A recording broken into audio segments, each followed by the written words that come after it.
आपका स्वागत है लाइफ स्टोरीज अनफोल्ड में, जहां कहानियां जीवन के अनसुने पहलुओं को उजागर करती हैं। आज की कहानी है इस भूतिया गांव में छुपे हैं खौफनाक राज।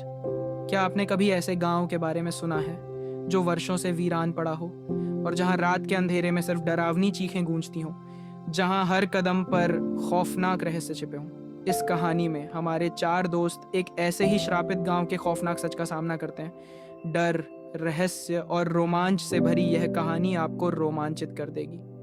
तो बने रहिए लाइफ स्टोरीज अनफोल्ड के साथ और जानिए इस गांव के डरावने रहस्यों को।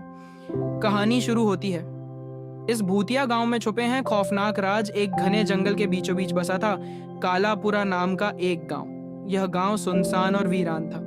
कई साल पहले यहाँ लोग रहते थे, लेकिन अचानक से यह गांव खाली हो गया।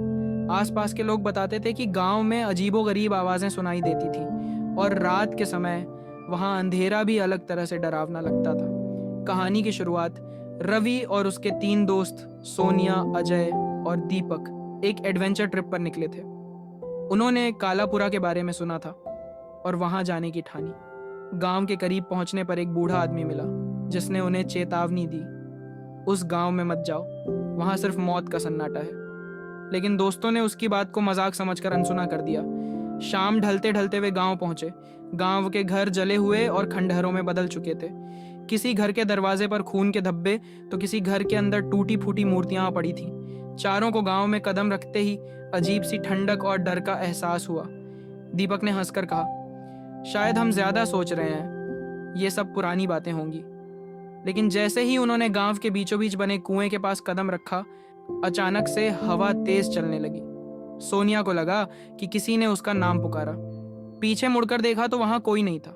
रवि ने कुएं के अंदर झांका और उसे एक सफेद परछाई हिलती हुई दिखी। दीपक ने कहा, यह सब भ्रम है, डर से हमें ऐसा लग रहा है। तभी एक जोर की चीख सुनाई दी जो अजय की थी।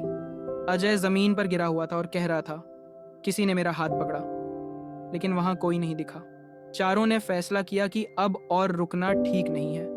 लेकिन जैसे ही वे गांव से बाहर निकलने लगे, रास्ता बदलने लगा। चारों ने खुद को बार बार गांव के उसी कुएं के पास पाया। सोनिया ने डरते हुए कहा, हमें कुछ करना होगा, वरना हम कभी यहां से बाहर नहीं निकल पाएंगे। कुएं के पास लगी एक पुरानी पट्टिका पर लिखा था, इस गांव ने धोखे का गुनाह किया, यहां से कोई नहीं बच सकता।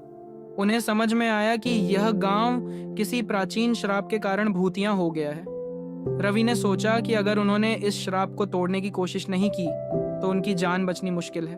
उन्होंने गांव के सबसे बड़े घर में प्रवेश किया, जहां उन्हें एक पुराना ग्रंथ और कुछ टूटी मूर्तियां मिली।